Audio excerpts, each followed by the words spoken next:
Well, shalom, dear friends, and welcome to our Genesis Bible study. Today we're going to be in chapter 31.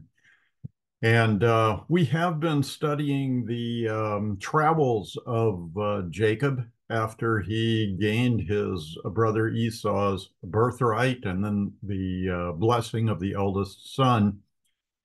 He departed from his home in the land of Canaan and traveled north to Padan Aram, to the city of Haran, where his extended family lived. And he's had some dealings with his father-in-law, Laban, and also he gains two wives and two maidservants to those wives from their father, Laban.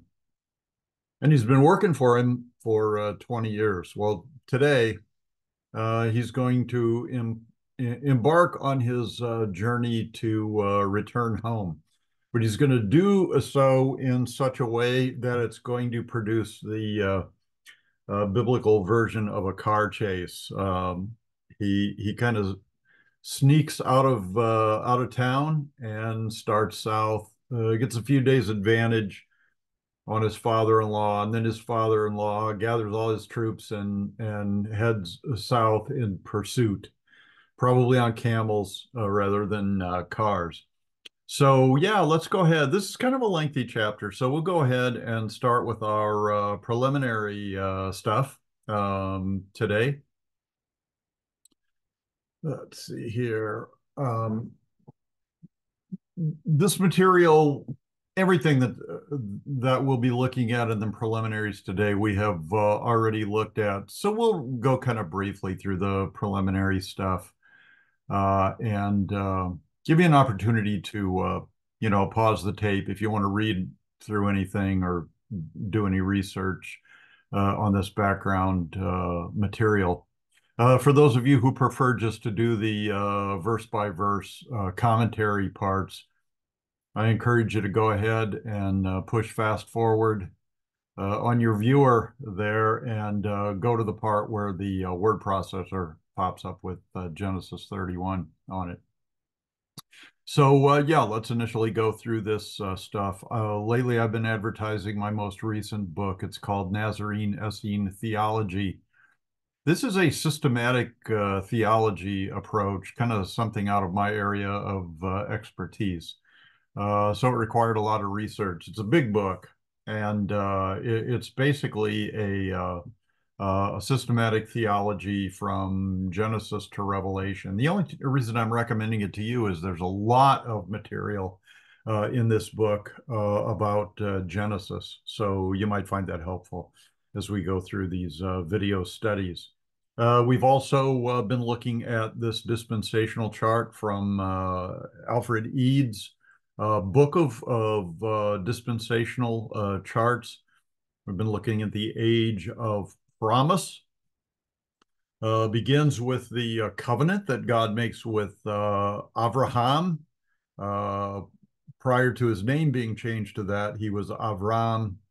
Then his son is Yitzhak, and that would be Yaakov's dad. Yaakov has his name changed to Israel.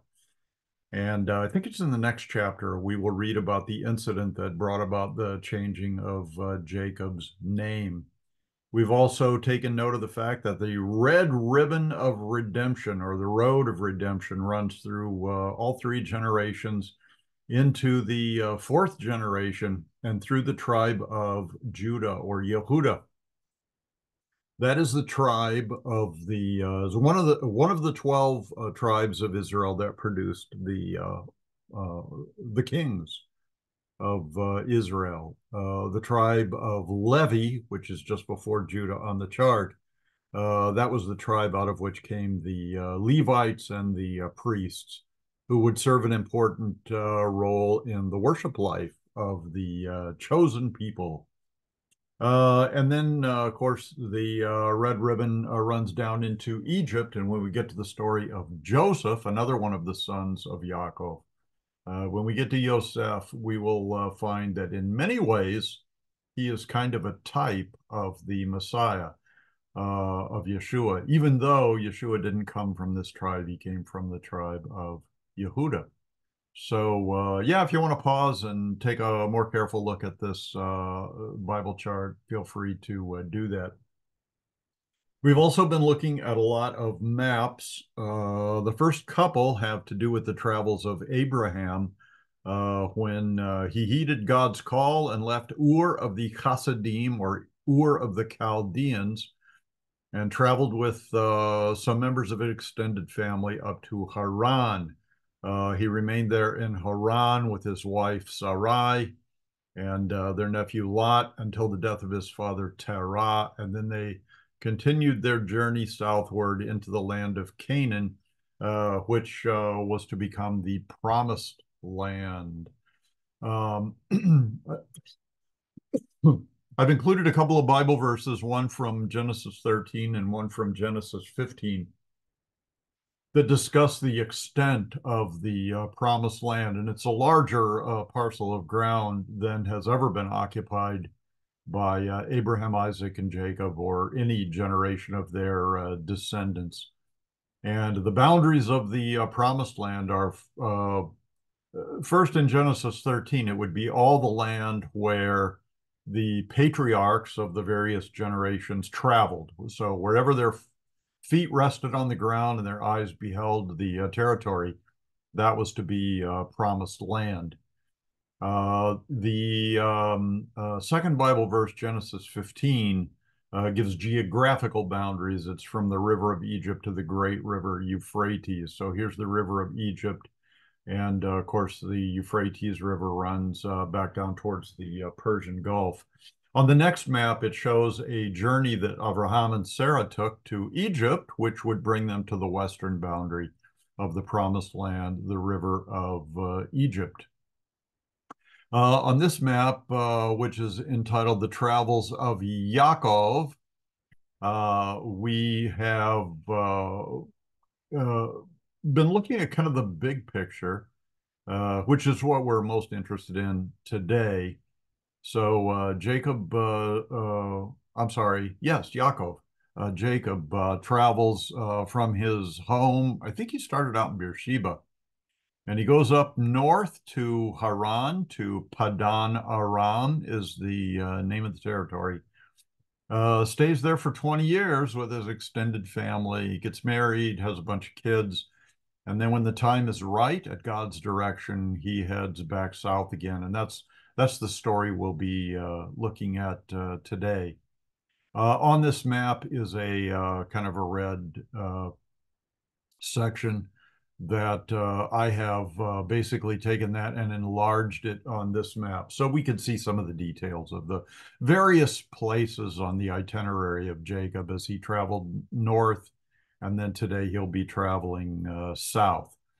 One of the things, I don't know, a suggested perspective, I guess I would call this, is that in Genesis 25:27, it talks about Esau and Yaakov, and it refers to Yaakov as a Tom. That's the Hebrew word here.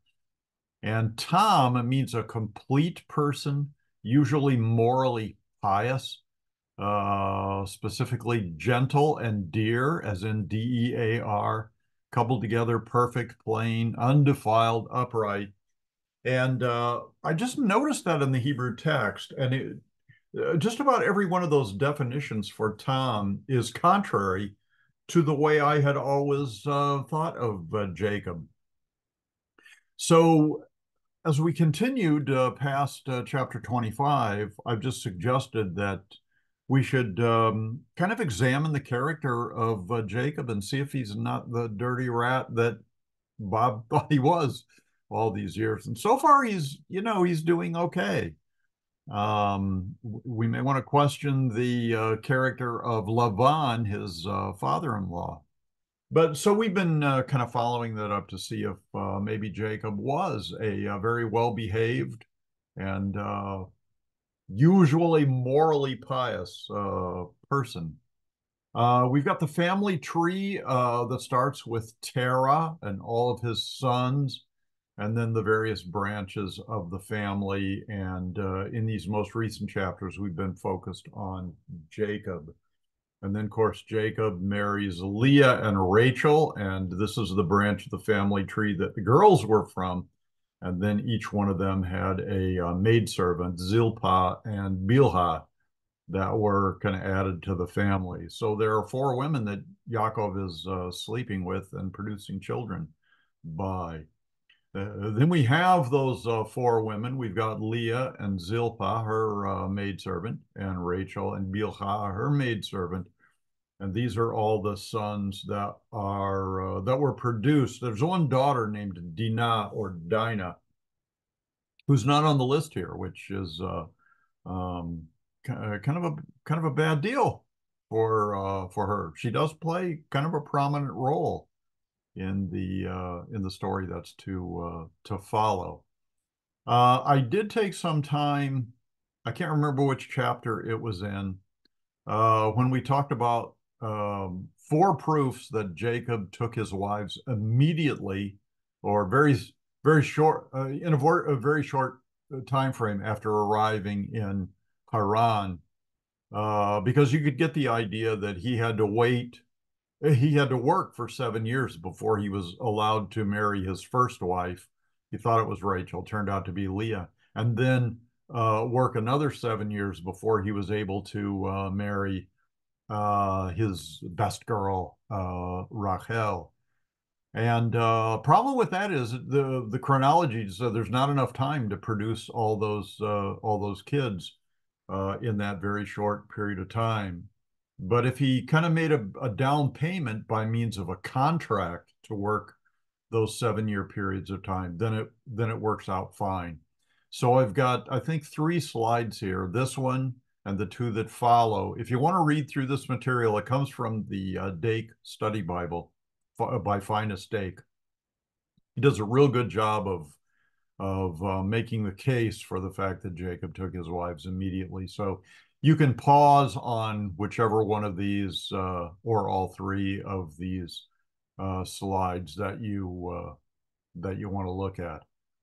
So that brings us to the end of our preliminary stuff, and let's go ahead and dive into our text and see what the Lord has for us in his word today. Genesis 31:1, and this is from the New King James Version of the Bible. Now Yaakov heard the words of Laban's sons, saying, and the words that follow are the things that Laban's sons were saying about Yaakov. They were saying, Yaakov has taken away all that was our father's. And from what was our father's, he has acquired all his wealth. And what they're talking about is the fact that this was a family of shepherds. They kept livestock. And it appears that for the first 14 years of his stay, Jacob was basically working for free. I mean, he was working hard, but he wasn't getting any pay for it. What he was getting was two wives and two maidservants to produce a family for him. So this is what you might call a bride price or a dowry. And so although he didn't shell out a lot of cash to Laban for the girls, he was working for free. So basically, Laban got to keep his income.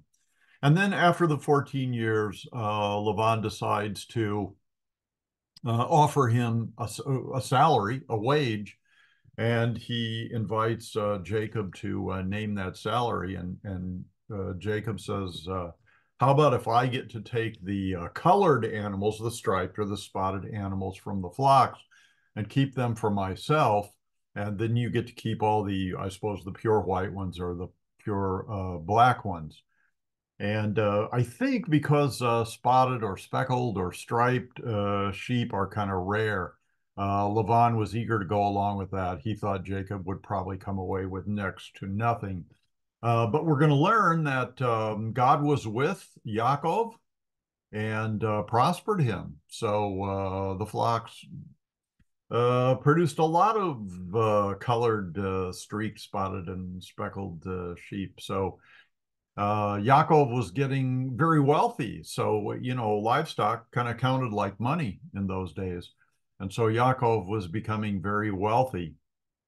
He wasn't depriving his father-in-law of any cattle or sheep or whatever he was taking care of. These were just the ones that they had contracted would be placed in Yaakov's possession, and so he did become very wealthy. Well, his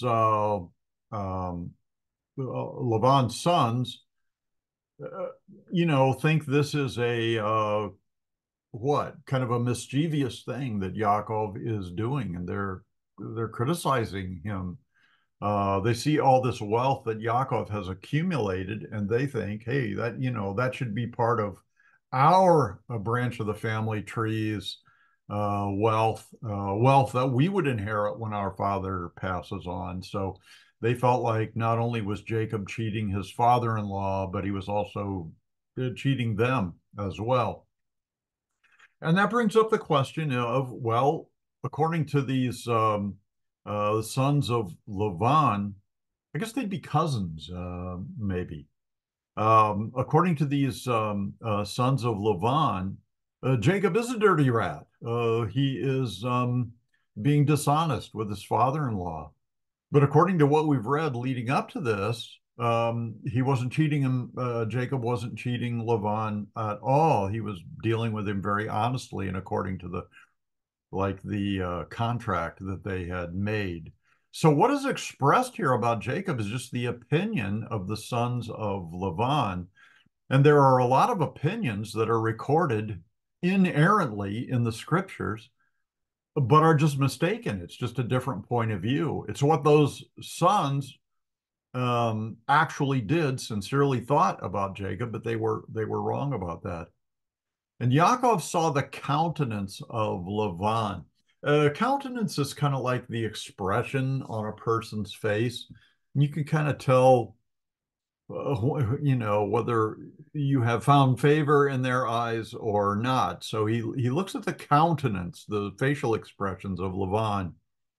And indeed, it was not favorable toward him as before. Now, this may be because of the influence of the sons of Lavan upon their father. They may have been bad-mouthing Jacob and convinced Lavan that he was a cheater, that he was a dirty rat, or maybe this was their own personal opinion. But Lavan has changed his attitude towards Yaakov too. Then the Lord, this is Yahweh, usually not pronounced in the text. It's not an English text, usually not pronounced in Hebrew texts either. But a substitute is used, usually Adonai in the Hebrew. In English, we say Lord. But to identify this as the what is called the Tetragrammaton, the four-letter sacred name of God, Yod-He Vav-He. The word Lord is written in all caps. So the Lord said to Yaakov, return to the land of your fathers and to your family, and I will be with you. This is an indication that Yaakov had the kind of a relationship with God that God could speak to him, and Yaakov would be perceptive to what he had to say.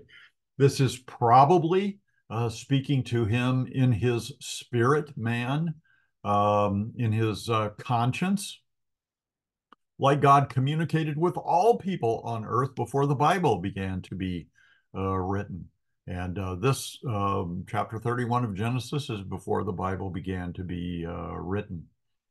So, yeah, Jacob seems to have a good relationship with God, which includes communication. You might want to call that prayer. Jacob praying to God and the Lord responding to those prayers verbally. So here he gives him his marching orders: return to the land of your fathers and to your family. So he's supposed to go south to Canaan, to Canaan. So Yaakov sent and called Rachel and Leah to the field, to his flock. So why wouldn't he talk to them in their tents, in kind of the family compound there? Because he's going to be kind of secretive about his departure. And he doesn't want any of those sons of Lavan who are not fond of him anyway to overhear the conversation. So he calls his wives out to the field where he's taking care of the flocks. And he said to them, I see your father's countenance, that it is not favorable toward me as before. The word for before is etmol.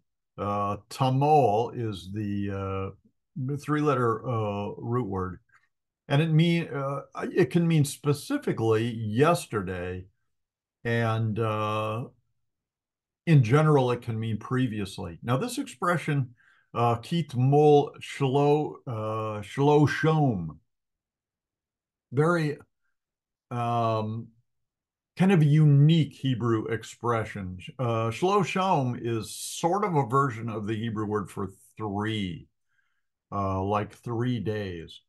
And literally, he would be saying, like, day before yesterday, which would be a period of 3 days, today, yesterday, and the day before. But usually, the way this is used is it just has reference to time previous to today. So, yeah, what Jacob is saying is, like, for 20 years now, Lavan has been very favorably disposed to me. Uh, and and even Lavan thanked God that Jacob was with him because it had prospered him too. Just Jacob's presence and had invited the Lord's blessing, and some of that spilled over onto Lavan as well. So he was grateful. Previously, he had been very grateful about that. Now he seems to be not so grateful. And maybe this is an indication of how wicked gossiping can be, and criticism of another person, like these sons of Lavan were doing. They may have changed their father's mind about Jacob, and that affected the relationship. It also affected perhaps how long Yaakov would be staying in the land, which was home to his wives and their maidservants. So, yeah, gossip and criticism is always a negative thing. Yeshua says, don't do it in the Sermon on the Mount. Yeah, your father's countenance is not favorable towards me as before, but the God of my father has been with me. The God of my father, his father would be Yitzhak. So he's talking about the God that Yitzhak worshiped. That would be the Lord with all caps. That God has been with me. Now, why would Yaakov refer to the one true God as the God of my father rather than our God? Like, he's my God. He's also Rachel's and Leah's God, and probably the God of the maidservants as well. Well, we may learn something in the next few verses here about the religion of the women that Yaakov married. And you know that with all my might I have served your father. So that is Jacob's estimation of his integrity and his work ethic in all the years that he had worked for their father. He had always been fair to their father, always given him, the what, a good day's work for a good day's pay. Yet your father has deceived me. Your father has deceived me. Let's see, where are we here? Uh, Deceived me and changed my wages 10 times. Now, in the Genesis narrative, as far as I know, um, there's no indication that his wage was changed 10 times. The only time that the Bible narrates a change was when Laban started paying him after he'd already worked 14 years for free. This could be an indication that in those first 14 years he wasn't working for free, that he was, receiving, maybe you'd call it slave wages or something like that, but like um, uh, what minimum wage, working for minimum wage. And the suggestion here, since I mean, with the way Yaakov is expressing this, it sounds like he started out at a higher wage and then the wage got decreased repeatedly through the 20 years. But says Yaakov, God did not allow him to hurt me. The word for hurt is ra, ra in Hebrew. The root is actually ra'ah, resh, ein. And it doesn't mean to like do him physical injury. Well, I guess it could include that. Ra is just bad, evil, wicked. It has a broad spectrum of meaning, which could include things like beating him up, or stealing from him, or hurting him, physically. Uh, but God has not allowed Lavan to do any of those things to him. He did change his wages 10 times. He has a free will. God let him exercise his free will. But God's watchful eye was upon Yaakov.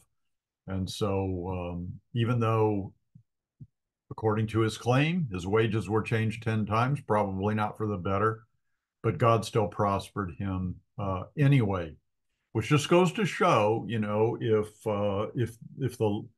if God is your Lord, if he is your boss, if you are trusting in him not only for salvation, but also for your provision and protection and blessings, then God's going to take care of you when people are mean to you. Verse 8, if he said, thus, the speckled shall be your wages, which he did say, then all the flocks bore speckled. And if he said, thus, the streaked shall be your wages, then all the flocks bore streaked. And, this is talking about these colored ones, the speckled or the streaked or the spotted ones. Um, uh, these are the sheep that, by contrast, Yaakov was allowed to keep for himself, to build up his own flocks and his own wealth. And there's that strange story about when it came time for the sheep and the goats and so forth to mate. Jacob had these like wooden rods or wooden branches or something like that he'd peeled the bark off of and set them before the females when they would conceive, and somehow that is supposed to have made them streaked or spotted. So, maybe that was kind of an ungodly superstition. Maybe that was direction that God had given Yaakov. Maybe that was a kind of a standard practice among shepherds if they wanted to produce colored animals, that's how they did it. It's kind of a baffling story and kind of bizarre, and I wonder why it's included in the scriptures, but there it is. So that was the practice that Yaakov used to get lots of colored sheep for himself. So God has taken away the livestock of your father and given them to me. So all of these sheep that were mating belonged to Lavan, but the offspring, if they were spotted or streaked, Jacob got to keep those. So it was just at that generation that they became his. And it happened at the time when the flocks conceived that I lifted up my eyes and saw in a dream, and behold, the rams which leaped upon the flocks were streaked, speckled, and gray spotted. So this is the first time we've heard about this dream. And it could be that in the dream, God gave Jacob direction to do this thing with the tree branches or the rods or whatever they're called. So that may have come from the dream. It may have been kind of a prophetic dream where he saw um, a prediction that he was going to become wealthy through these flocks. Also, it appears that the rams, in other words, the males which leaped upon the flocks, I would assume that's the females, um, the males were streaked, spotted, and speckled. So, I mean, I don't know that much about genetics, but if the male or the female, I suppose, has streaks or spots, there's a good chance that their offspring are going to have them too. And it could be that those rods that were planted in the ground is the thing that attracted the spotted males to mate with the females who were probably white or black or like one pure color. So that may have been the strategy here, that it would attract males who would, kind of relate to the idea of streaked and speckled and spotted because the rods kind of appeared that way. And once they got close to the females, they knew what to do on their own. Then Jacob goes on. Then the Malach Elohim, the angel of God, spoke to me in a dream saying, Yaakov. And I said, Here I am. Now, this expression, Malach HaElohim, or angel of God, it's an interesting expression. And it's different, obviously verbally different from the expression angel of the Lord or angel of Yahweh, Malach Adonai or Malach Yahweh. That angel, the Malach Yahweh, oftentimes is one of the members of the Trinity himself. Appearing in angelic form, God can also appear in human form. So sometimes the angel of the Lord is one of the persons of the Trinity. I'm tempted to say the same could be true of the Malach Elohim. It could be one of the persons of the Trinity. So, for example, it could be Yeshua. It could be Jesus. But since this is a different, although closely related term, I'm not going to suggest that. I could suggest it, but I'm not going to suggest it, just because the term is just different enough, just unique enough. So the angel calls in my name and he says, Hineni, here I am, which is the standard response when an angel or God talks to you. And he said, Lift your eyes now and see all the rams which leap on the flocks are streaked, speckled, and gray spotted, for I have seen all that Lavan is doing to you. So the angel is saying, and here again, I have seen. Who has seen, the angel or God? Again, I don't want to go too far with the suggestion that this could be a divine personage. One of the things that all angels do, I mean, they're called angels, which means a messenger, is they deliver messages from God as if it's God speaking. So they speak with authority about what God has been doing. So I have seen all that Laban is doing to you. And that may be the motive for prospering Yaakov with the colored flocks. I mean, if nature was allowed to take its course, Yaakov probably wouldn't have had as many flocks. And if Laban hadn't mistreated him, there's a good chance that God would have just let nature take its course.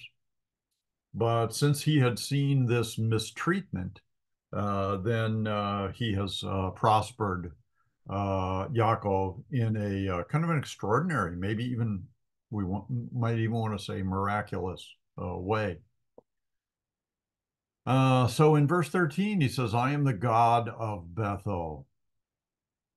This is the angel saying that. So, wow, I mean, this sounds very much like a divine personage. So do we want to go ahead and suggest and say, the angel of Elohim was God himself? Here he says, I'm the God of Bethel. Or is it just the angel speaking on behalf of the God of Bethel? Anyway, this was the first step on Jacob's trip north. And remember, he uses a rock for a pillow there, and he has a dream of a stairway going up to heaven and angels going up and down on the ladder. And I believe God appeared to him at the top of the stairway there and kind of renewed the Abrahamic covenant with Jacob, with the third generation. So I'm the God of Bethel, where you anointed the pillar and where you made a vow to me. Now arise and get out of this land and return to the land of your family. Um, After this vision, then Yaakov kind of said a prayer to God, made a vow to God, saying, you know, if you will bless me, like according to the covenant, according to what the covenant says, then I will, you'll be my God, and I will serve you all the days of my life, and things like that. I think when we encountered that episode before, I shared with you that while I was in flight training, I was a military aviator. And while I was in flight training, I made the stupid decision to try to beat a thunderstorm back to my home airport. And I got a little trainer airplane caught up in a thunderstorm, which is a very dangerous, even deadly thing to do. And I really thought I was gonna die. And so I made a vow to God. I said, Lord, if you get me out of this thunderstorm, I'll serve you for the rest of my life. And interesting thing is, I was an atheist at the time, but I made that vow. God heard it, took it seriously, and I ended up in pastoral ministry a few years later. What would that be? Like about 3 or 4 years later, I ended up in studying for ministry. So God goes on to say, the angel goes on to say, now arise, get out of this land and return to the land of your family. Then Rachel and Leah answered and said to him, is there still any portion or inheritance for us in our father's house? I think what they mean by this is, like Jacob, you worked 14 years for free. So my father was able to like put together a savings account, uh, kind of an investment account for the future. And, that like when our father died, when Lavan died, we girls, Rachel and Leah, would have a right to inherit a portion of that. But their suggestion is, but there's none left. So, with all of the wealth that Jacob's willingness to work for nothing or next to nothing allowed him to accumulate, it sounds like he squandered it. Uh, don't know if he spent it on good stuff or bad stuff, but it sounds like there's nothing left of their inheritance. Are we not considered strangers by him? Not sure what is meant by that. I mean, the girls may have noticed the change in their father's countenance lately as well. And so they may be expressing this change of attitude that they've only recently seen. It could be just a matter of, you know, um, the things that God says will happen when a person gets married were happening. In Genesis, God says, for this cause, a man will leave his father and mother and be united to his wife, and the two shall become one flesh. So the first, kind of the first step in the marriage change of culture is that the man, and I think by extension, the woman, leave their parents and start a new family of their own. And so Lavan may have been acting appropriately when he treats them as nakarot, as strangers or as as foreigners. Now they married a guy who wasn't from Haran, even though he's part of the extended family. He lives in a different country, and we're going to learn a little bit later on in this chapter that Lavan and I think probably Rachel and Leah speak Aramaic. That Aramaic is the language of Syria, and down in Canaan, the Hebrews speak Hebrew. So their language is a little bit different. Hebrew and Aramaic are related. And in fact, even parts of the Bible are written in Aramaic. But Aramaic is like the language of the East and the North. And then Hebrew is the language of the promised land. So are we not considered strangers by him? For he has sold us and also completely consumed our money. He has sold us. Um, I guess you could say that he did sell them. Uh, you have to put a little bit of a spin on the story because the contract was that Jacob would work for free or next to nothing for 14 years. So Laban took um, that money, that amount of money that he wouldn't have to pay Yaakov as an ordinary laborer, and he gave them, he gave two daughters to to Yaakov and two maidservants. So I guess you could say, I guess the girls could say he sold us and then completely consumed our money. In other words, the money that he didn't have to pay Jacob, like sounds like he completely consumed it. So, there's nothing left for them to inherit. For all these riches which God has taken from our father are really ours and our children's. Now then, whatever God has said to you, do it. In other words, when Laban dies, it doesn't look like we're going to inherit anything. So, you know, let's um, let's just part ways. Do whatever God said to you. God told him to go home to Canaan.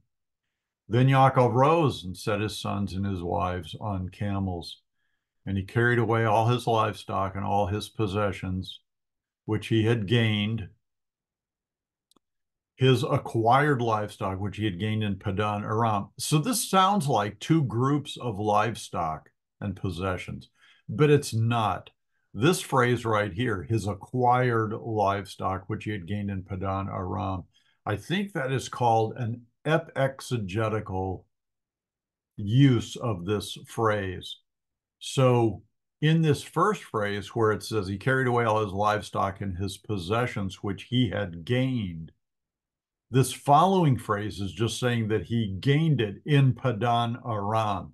Because I think the indication the Bible gives us is that when Yaakov left Canaan, he basically had nothing but a walking stick. There's even a song called Katanti in Hebrew. That's the story of Jacob leaving home with only, his staff in his hand. So he didn't take any riches with him. So everything that Jacob had, he had gotten in Padan Aram. Now Laban had gone to shear his sheep, and Rachel had stolen household idols, teraphim, they're called in Hebrew, that were her father's. So here's where we get a little insight into the religion of the extended family up there in Haran. Let's take a quick look at Dake's commentary on this verse. Here's the word images as it appeared in the King James version of the Bible. In the New King James, it's idols. The Hebrew word is teraphim. These are family idols. So it would be like little statues of false gods, um, which, the Ten Commandments will forbid, but the Ten Commandments haven't been given yet. They were small enough for Rachel to hide them as she did. This proves that Abraham's relatives were still idolaters and had served idols in Babylon. Now, in Joshua chapter 24, verses 1 through 4, which is in the information window down at the bottom of the page, we can read just a little portion of these 5 verses. Then Joshua, gathered all the tribes of Israel to Shechem, and called for the elders of Israel, for their heads, that is their leaders, for their judges, that is their kind of legal officials, and for their officers, maybe military, maybe just civil leaders. And they presented themselves before God. And Joshua said to all the people, thus says Adonai Elohim, the Lord God of Israel, your fathers. Now the word including there highlighted is in italics, which means it's not in the Hebrew text. Your fathers, but the word including is implied in the text, including Terah, the father of Abraham and the father of Nahor, dwelt on the other side of the river. That would be the Euphrates River in old times. And they served other gods with a small g. Then I took your father Abraham from the other side of the river and led him all through the land of Canaan and so forth. So this tells us that starting with Terah, the extended family of Abraham, Yitzhak, and Yaakov worshipped other gods, false gods. Um, and apparently that was still going on in Lavan's generation. Maybe Rachel worshiped those gods too, because she took these household idols, which is what? Stealing. So a little bit of immorality there. Maybe an indication that Rachel also worshipped these teraphim. Maybe an indication that they might have been made out of silver or gold, some kind of precious metal, and she thought she could get something from it since she wasn't going to inherit anything from her father. Any spin you put on this story, Rachel has stolen from her dad. See, they're stolen. Ganav is the Hebrew word for a thief. Ganava, if it's a girl. And Yaakov stole away, unknown to Lavan, the Syrian. It's Arami in Syrian is Arami in the Hebrew text, but that's where Syria is from. I imagine that the term Syrian comes from the Septuagint, which is the Greek translation of the Old Testament. And I think by Greek times, that geographical region was called Syria. In Old Testament times, it was called Aram. In that he did not tell him, Jacob didn't tell Lavan that he intended to flee. Why not? Because Lavan was not favorably disposed to him. And, you know, maybe he thought Lavan would forcibly uh, try to make him stay. Or we will learn, you know, another part of the thought process that Yaakov was doing. So he flees secretly. And Lavan was somewhere else. What was it? Shearing the sheep? Yeah, Lavan had gone to shear his sheep. So he fled with all that he had. He rose and crossed the river. That would be the Euphrates River. So he was living on the north of it, crossed it, headed south, and headed towards the mountains of Gilead. Gilead is on the east side of the Jordan River. It's a mountain range there. So that's where he was headed. And Lavan was told on the third day. So it took Lavan 3 days to learn that he was gone because he was out in the fields taking care of his sheep. And he was told on the third day that Yaakov had fled. And then he took his brethren. He actually doesn't, well, yeah, he probably does have, literal brothers. Uh, Rebecca was his sister, so there may have been other brothers in the family as well. But this could just be like the ranch hands or the shepherd hands, that helped him with his business. It could be servants in the household. Brethren can have a broad spectrum of meaning. So he took a bunch of people with him, and he pursued Yaakov for 7 days journey, and he overtook him in the mountains of Gilead. Yidavek means to stick like glue.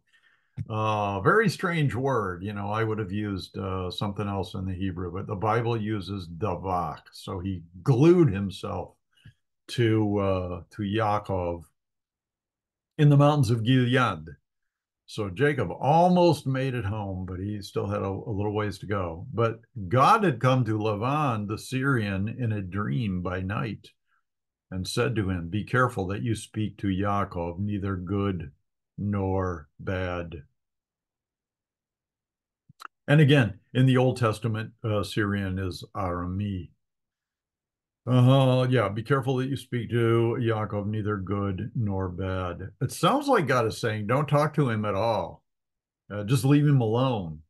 It's like he's doing what I told him to do. So don't speak bad to him. Don't reprimand him. Don't encourage him. Just don't say anything to him at all. But of course, Lavan will break that rule because he's kind of the dirty rat in the story, isn't he?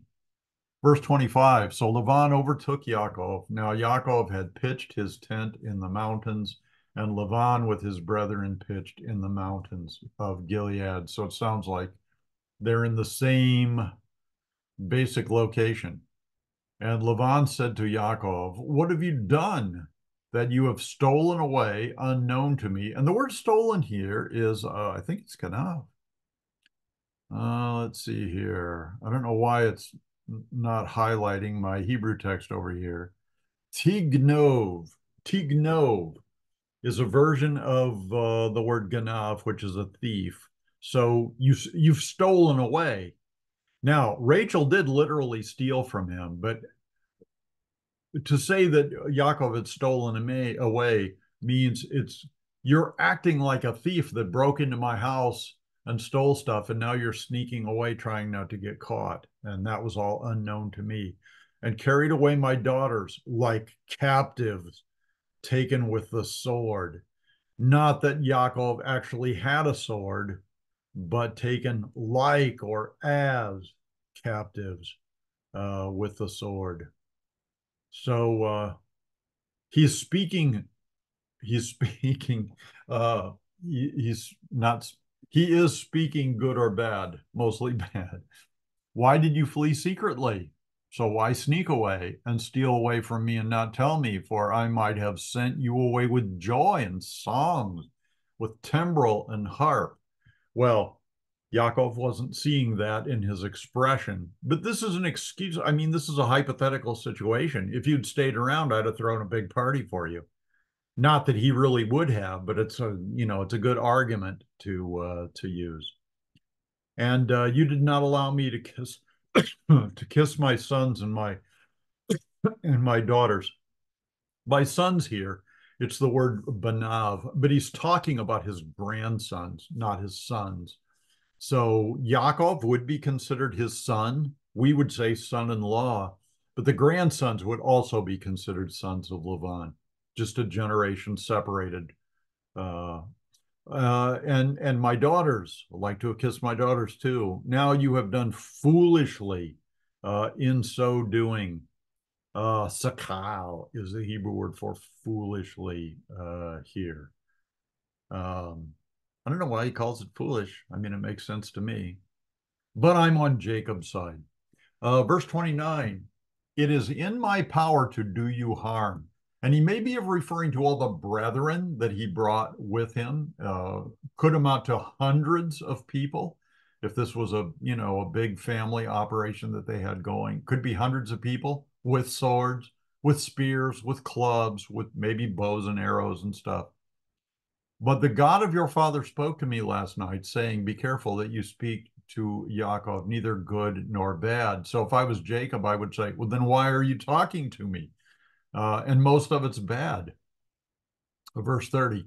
Now you have surely gone because you greatly long for your father's house. Now that's kind of positive. I'm sure he was missing his dad, Yitzhak, and he was, missing the extended family there, missing his home. But why did you steal my gods, small g? That's the teraphim. In the Hebrew, it is Elohai, uh, which is the same word that's used for the true God. In English, it's spelled with a small g because the teraphim are not the one true God. Then Yaakov answered and said to Laban, "Because I was afraid, for I said, perhaps you would take your daughters from me by force." So Laban has already admitted that he has force. And if Yaakov had said, "I'm planning to leave on Saturday and take my family and my flocks and herds and my possessions back to Canaan," then he was afraid Laban would say, "Man, I outnumber you. I'm going to keep you here. I want my daughters close by my side." He could even say, "I only gave them to you with the understanding that you would remain here all of my life and their lives." So anyway, he claims that he's taking them by force. Tigzol means to rob. So you've robbed me of my daughters. Verse 32, with whomever you find your gods, do not let him. This is Jacob speaking. And he says, Go ahead. He says, look for your gods, look for your teraphim, and with whomever you find your gods, do not let him live. Now, here is Jacob is kind of making an agreement here. He's kind of swearing or making a vow almost that if anybody in his camp, including his wives and family members, has these teraphim, if any of them is a thief, then Yaakov is saying, do not let that person live. Well, we know it's Rachel. And uh, Jacob probably can't imagine that Rachel would steal these gods for whatever reason, because of her religion or because of her good character or whatever. But if if he finds out that she's got the idols, then he's going to regret, making this bold statement. In the presence of our brethren, Laban, your brethren, and my brethren, identify what I have of yours and take it with you. For Yaakov did not know that Rachel had stolen them, or else he would not have made his foolish, bold statement. And Laban went into Yaakov's tent and into Leah's tent and into the two maids' tents, and he did not find them. There's one tent that's left out. That's Rachel's tent, and she's got them. Then he went out of Leah's tent and entered Rachel's tent. Now Rachel had taken the household items, put them in the camel's saddle, and sat on them. So the camels they're probably like, what do you call those? Like saddlebags? Saddlebags, for carrying your snacks or your tools or whatever. So she has put these idols into the camel's saddlebags, and she sat on them. And Laban searched all about the tent, but did not find them.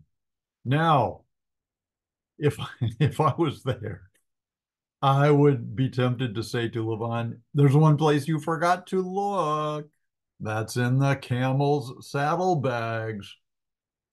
But she said to her father, Rachel said to her father, Laban, let it not displease my Lord. Isn't it neat that daughters called their father Lord? And here it's Adonai. Uh, Actually, it's Adoni. So it's a singular, kind of a possessive tense. But it's like calling him sir, mister. May not displease my Lord, that I cannot rise before you, for the manner of women is with me. So, what is the manner of women? Well, it's the monthly cycle. And according to the law of Moses, which again has not been given, but it was part of that culture, that a woman who was having her period was ceremonially unclean. Her husband was not allowed to touch her, or he would become unclean. Nobody else was allowed to touch her, or they would become unclean. You could not touch anything that she had touched. And that's why Rachel is saying this. Whether she's actually on her period or not, we don't know, but that's the excuse she's given for not rising. I cannot rise before you. If she stood up before him, what would he probably do? Give her a hug and a kiss, but then he'd be unclean. So that's why she's saying, I can't pay you this normal courtesy of standing in your presence and giving you a hug or a kiss, because the manner of women is with me. I'm unclean and I don't want to make you unclean.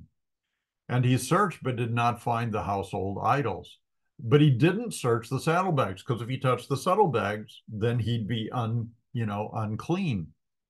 So yeah, that prevented him from finding them and from, you know, according to Jacob's statement, I guess you could call it a vow, she should have been put to death for stealing those idols. Then Yaakov was angry and he rebuked Laban. And Yaakov answered and said to Laban, what is my trespass? What is my sin that you have so hotly pursued me? Like, why are you chasing after me? What did I do wrong? Although you have searched all my things, what part of your household things have you found? Jacob should kind of keep his mouth shut, because that might prompt Laban to search a little more thoroughly and risk being unclean. Set it here before my brethren and your brethren, that they may judge between us both. These 20 years I have been with you. Your ewes and your female goats have not miscarried their young, and I have not eaten the rams of your flock. That which was torn by the beasts I did not bring to you. In other words, Lavan, I didn't arrange it so that you would take the loss of the animal, but I took it myself. Even when I was taking care of your flocks and herds, I bore the loss of it. You required it from my hand, whether stolen by day or stolen by night. So, in other words, if any of the flock turned up lost or stolen, then both of them knew that Yaakov was going to take the hit. There I was in the day. In the day, the drought consumed me, and the frost by night, and my sleep departed from my eyes. It's kind of a desert region there. Deserts get very cold at night, and of course, very hot in the daytime. So basically, Jacob is saying, for 20 years, I've endured the elements, taking care of your flocks and herds. Thus, I've been in your house 20 years. I served you 14 years for your two daughters and 6 years for your flock. And you have changed my wages 10 times. There's the 10 times the wages were changed again. So he's doubling down on that. Unless the God of my father, the God of Abraham, and the fear of Yitzhak had been with me, surely now you would have sent me away empty-handed. God has seen my affliction and the labor of my hands and rebuked you last night and prospered me as well. I want to talk about this term, the fear of Yitzhak. You would expect him to say the God of Abraham, the God of Isaac, and now the God of Yaakov. But he says the fear of Isaac. A couple of suggestions here. Let me go to the commentary on verse 42. The fear of Isaac. Dake says perhaps Jacob was warning Laban that Isaac was still alive and could take vengeance on him uh, if his son were harmed, if Jacob was harmed. So what he may be saying, according to Dake, is, Lavan, you should be afraid of Isaac because he's very powerful. He inherited Abraham's household, and Abraham, in what was that? Genesis 14, was able to put together like a small army of over 300 men and fight, was it 4 or 5 kings and their armies, and defeat them and rescue Lot and bring him back and meet Melchizedek and all that. So Isaac has that small army now. So, that could be it. It could also be an indication. Fear is pachad, and the in Hebrew, and the it's phobos in the Septuagint in Greek, which also means fear. Fear in English and Greek can also mean reverence, which would be an indication that Isaac had reverence for God, or that Isaac was afraid of God, um, just because he's so powerful and holy and all that. But fear of Yitzhak is an interesting expression, and it occurs periodically throughout the Bible. And Lavan answered and said to Yaakov, these daughters are my daughters, and these children are my children, and this flock is my flock. All that you see is mine. Wow. What about the contract? um, Contracts for the daughters and also for the flocks, all that you have in mind. But what can I do uh, to these my daughters, or what can I do this day to these my daughters or to their children whom I have born, whom they have born? Sorry about that. Whom they have born. So Lavan is laying claim to the family and the flocks and laying claim to everything, but he's saying, even though I brought my brethren with me, um, I can't break them away from you. Well, right, and you shouldn't. You shouldn't even be making this the suggestion. They're legally married, and Yaakov paid for them with his labor and the flocks. That's according to a contract that was made with Lavan. Verse 44, now therefore come, let us make a covenant, you and I, and let it be a witness between you and me. Witness is the Hebrew word aid. It's ayin dalet, and it, means the same thing that it means in English. Uh, let's make a covenant, and so we'll have like a what? We'll have this contract, this covenant documented before you. So Yaakov took a stone and set it up as a pillar. A stone is an evan, a pillar is a matzeva, which is kind of, I think it's like probably kind of flat stones stacked on top of each other. So it would form kind of a rustic pillar. Then Yaakov said to his brethren, gather stones. What would that be? Avanim, smaller stones. And they took stones and they made a heap or a pile, a gal in Hebrew. And they ate there on the heap. Lavan called it Yegar Sahaduta. Yegar Sahaduta. Over in the day commentary, Yagar Sahaduta is Aramaic for a heap of witnesses. Yaakov called it Galied. Galied. Galied, Hebrew for heap of witnesses. So it's just the Aramaic way of saying heap of witnesses, followed by the Hebrew way of saying heap of witnesses. So these are kind of, memorial piles of stone, and we see them all over the Bible in the Old Testament. They piled up stones to, as a memorial, so they could remember important stuff. And Lavan said, "This heap, this gal." So here Lavan is speaking Hebrew. Is a witness, an aid between you and me this day. Therefore therefore its name was called Galeed. Lavan said that. He called it Yagar Saruta, but here he's acknowledging that Galeed is an appropriate name for it. Also, it was called Mitzpah. Mitzpah means a beacon or a watchtower, a place of separation. So yeah, kind of a watchtower. If any of you are familiar with the Shriners, I'm a Shriner, but not in the sense of belonging to the lodge. The Shriners, like the Mitzpah Shriners. Mitzpah is a beacon or a watchtower for a place of separation, um, a place, a witness that the Lord would watch between them when absent from one another. I think that's where the term mitzvah comes from in the shrine, the mitzvah shrine. But the whole shrine thing is Arabic, so there may be subtleties in the Arabic mitzvah. May the Lord watch between you and me when we are absent one from another.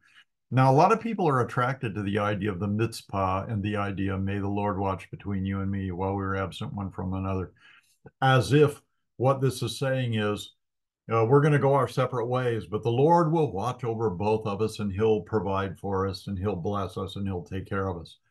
Basically, it's saying, if you do anything bad and I'm not around to see it, God is going to be watching and maybe he lower the boom on you.